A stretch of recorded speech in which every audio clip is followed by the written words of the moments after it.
Pemirsa, dalam rangka memperingati Hari Pendidikan Nasional, hari ini ada kisah inspiratif dari seorang guru di Lampung Timur, Lampung.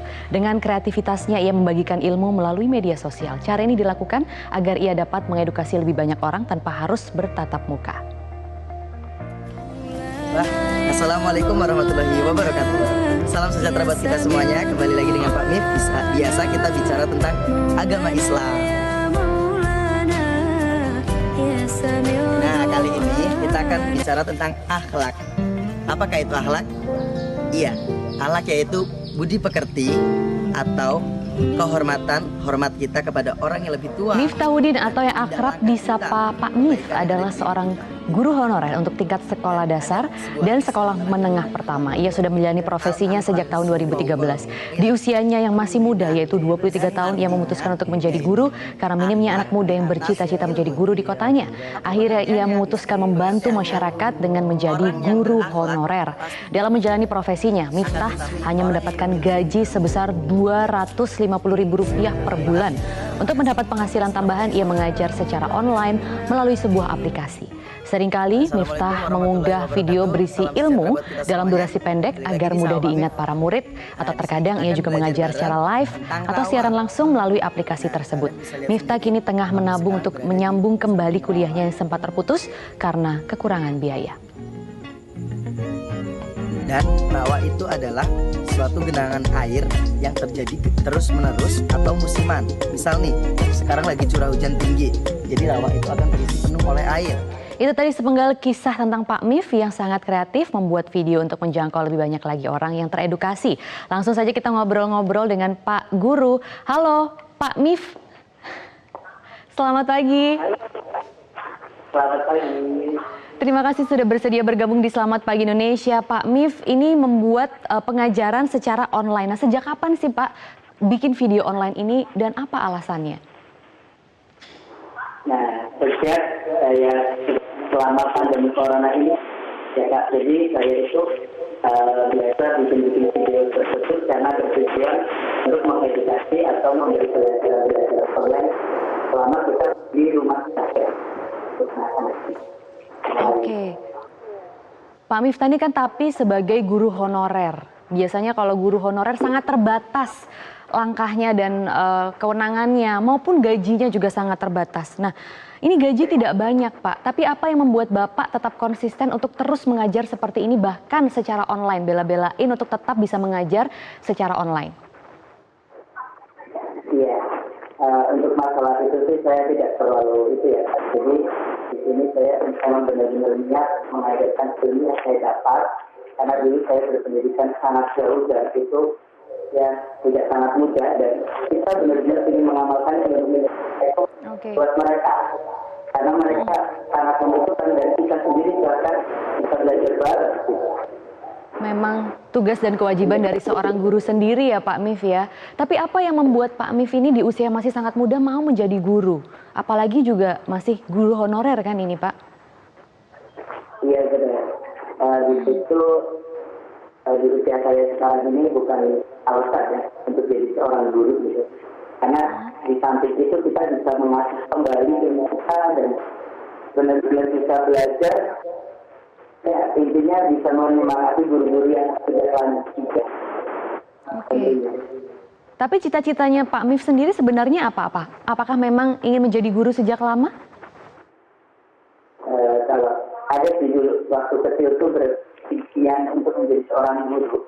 Dan ketika kita pulang sebenarnya tadinya saya nggak ingin menjadi seorang guru. Akan tetapi banyak sekali tuntutan-tuntutan dari masyarakat, dari orang tua juga mendukung untuk saya menjadi seorang guru, dan di situ semangatan saya timbul. Oke. Nah Pak Mif, di tengah pandemi corona ini apa saja mungkin kegiatan-kegiatan belajar mengajar yang masih bisa dilakukan selain dengan kegiatan online ini? Iya kan, jadi selama adanya corona ini saya belajar itu bisa lewat online, lewat platform aplikasi video pendek, dan di situ kita bisa live streaming, dan alhamdulillah banyak sekali anak-anak yang datang dan itu belajar bareng dengan kita. Oke, bagaimana sejauh ini respon anak didik Pak Mif? Untuk respon alhamdulillah sampai orang tuanya pun merespon. Jadi kayak kita tuh semangat banget untuk mengajar dan belajar bareng lewat via online ini. Oke, berarti mereka antusias ya Pak dengan metode pengajaran yang dilakukan oleh Pak Mif ini. Pak Mif, kita akan sambung nanti obrolannya, nanti juga akan ada orang tua kreatif yang bergabung dan juga pengamat pendidikan, tapi kita akan ke informasi mengenai kreativitas. Kita akan berbicara tentang kreativitas dari tadi pemirsa dalam mendidik anak, khususnya di tengah pandemi. Ada juga kisah seorang ibu kreatif yang tetap semangat menemani anaknya belajar di rumah. Adalah Krizia Alexa yang memiliki banyak cara kreatif untuk mengajari sang anak, Kama Wishaka, dalam mempelajari berbagai macam topik seperti keluarga, seni, dan juga peran. Mana senyumnya? Aku belum lihat senyumnya. Oke, sebelum kita mulai, kita akan baca buku dulu, oke? Kenapa? Masih ingat temanya hari ini? Ini adalah suasana saat Krizia mengajarkan Kama tentang memasak. Krizia mengawali pembelajaran dengan membacakan buku untuk sang anak tentang makan makanan sehat. Cara kreatif Krizia dilakukan di setiap jam pembelajaran agar anak dapat lebih mudah mengerti tentang hal-hal baru. Membedakan, coba ya. Kita perlu makanan sehat. Kamu boleh duduk, Ibu maju. Kita akan langsung berbincang dengan seorang ibu kreatif, Krizia Alexa, yang juga salah satu sahabat saya pemirsa di sini. Selamat pagi. Hai Mum. Hai Mum. Oke, hai Kama. Hai Tante Maria. Hai Ama. Oke, Krizia boleh tanya sedikit, bisa dijelaskan selama pandemi ini belajar mengajar dan juga mempertahankan semangat anak, semangat ibu di tengah pandemi corona ini, bagaimana sih triknya Krizia? Supaya semangat gitu ya? Sebenarnya sih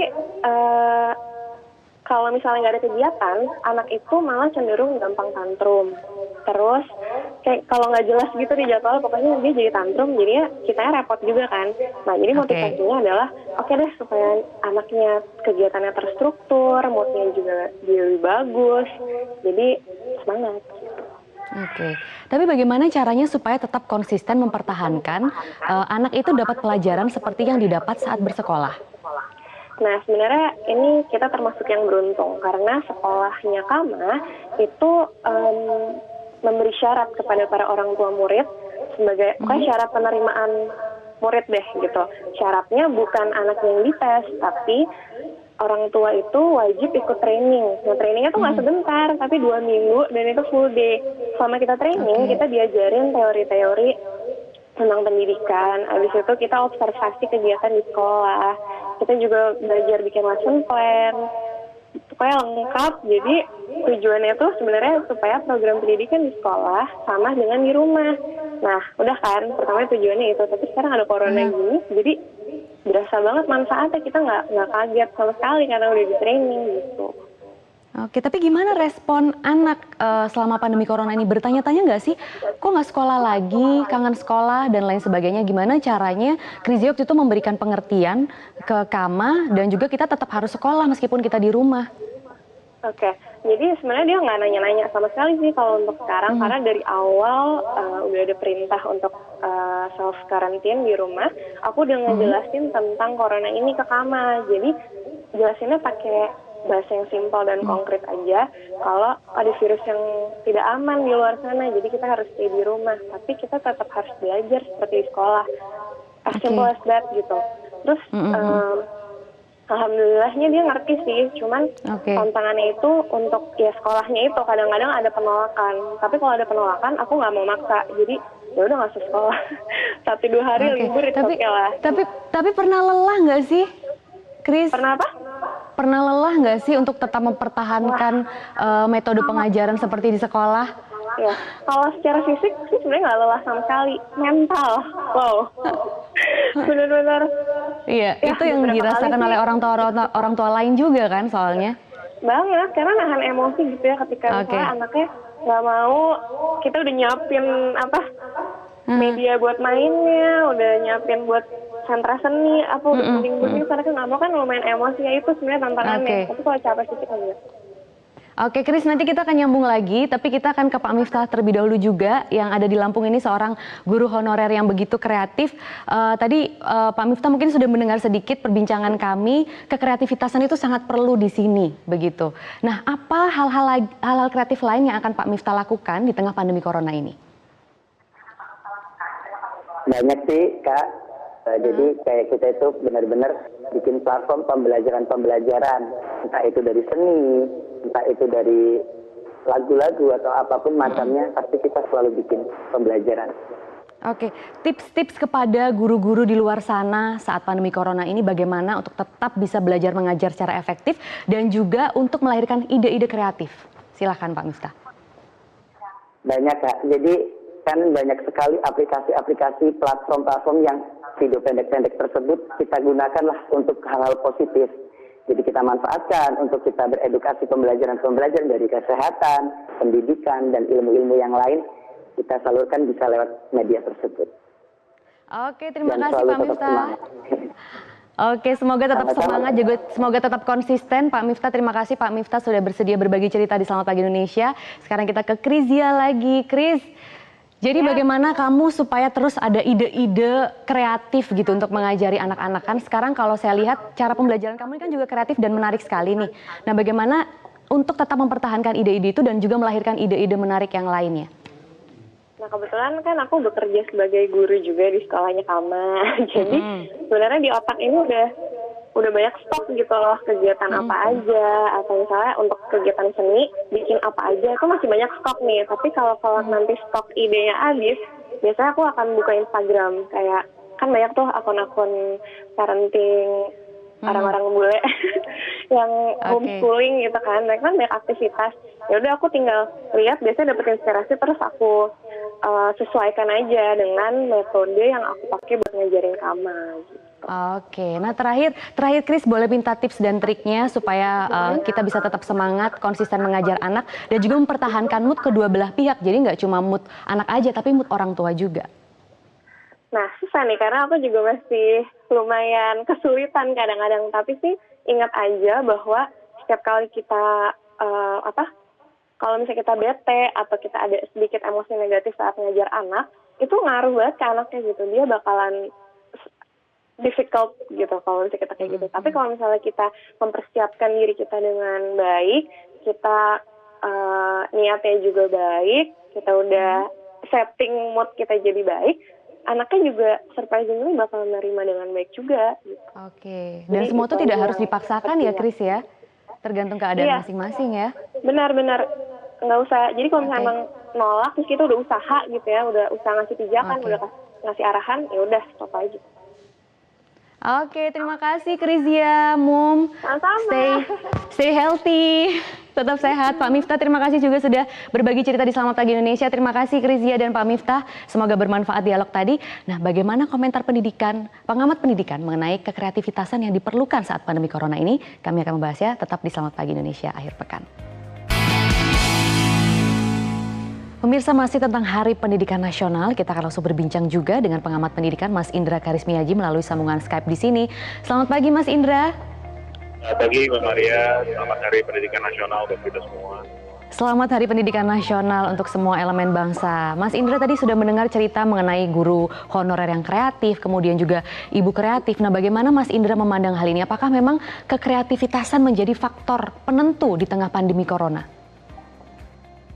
Faktor kreativitas bukan hanya penentu saat ini, tapi di era ini memang eranya kita butuh orang-orang yang kreatif. Jadi pendidikan pun harus mendorong ke cara yang kreatif. Kita harus butuh inovator-inovator baru. Itulah kenapa kita punya Mendikbud yang dari digital startup, dan karena kita memang butuh inovator seperti beliau. Oke, tapi apakah kalau kita berbicara mengenai pandemi COVID-19 ini dulu ya Mas Indra ya, apakah itu memang semua efektif untuk jangka panjang? Karena kita kan merasa bahwa pandemi ini mungkin masih akan lama begitu. Nah, tidak ada pembelajaran di sekolah, hanya pembelajaran dari rumah, meskipun memang ada kekreativitasan yang terus harus diciptakan dari guru dan juga orang tua, tapi seberapa efektif itu Mas Indra? Gini, kalau kita mengingat hari ini Hari Pendidikan Nasional, tidak akan lepas dari Bapak Pendidikan kita, Ki Hajar Dewantara kan. Beliau mengatakan pusat pendidikan itu ada 3, rumah, sekolah, dan masyarakat. Bahkan beliau mengatakan setiap orang adalah guru, setiap rumah adalah sekolah. Nah, pandemi COVID-19 ini menguji teori beliau yang harusnya pendidikan nasional didesain seperti itu. Ternyata kan belum. Jadi justru hari ini kita harus mengingat kembali konsep-konsep beliau. Kita harus kembali lagi menjadikan setiap rumah adalah sekolah. Setiap orang adalah guru. Karena itulah konsep pendidikan dasar.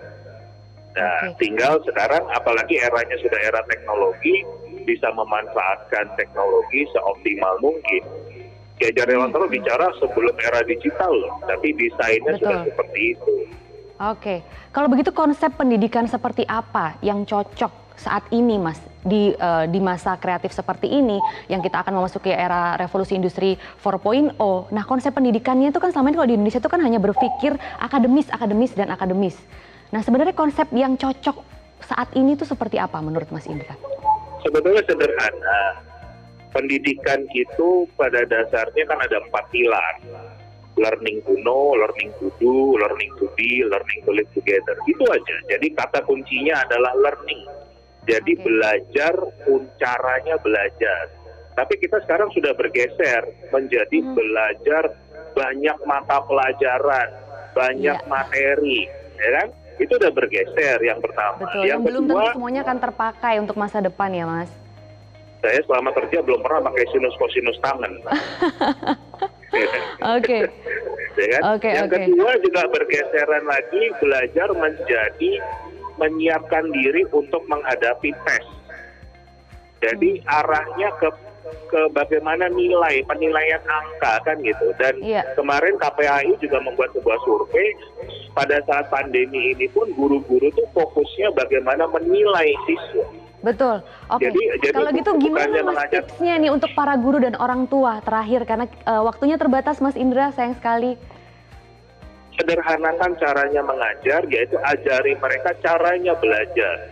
Baik. Cara belajar itu macam-macam kan, dari berbagai sumber. Internet itu sebagai sumber belajar, YouTube sumber belajar, TV sumber belajar. Tapi ajari cara mereka belajar, itu saja. Baik, terima kasih Mas Indra sudah berbagi informasi di Selamat Pagi Indonesia kali ini. Dan pemirsa, itu tadi informasi keseluruhan di Selamat Pagi Indonesia akhir pekan. Saya Maria Liziasi undur diri, terima kasih. Ingat, selamat balik ke pekan dengan tetap di rumah saja, jaga jarak dan hindari keramaian. Sampai jumpa.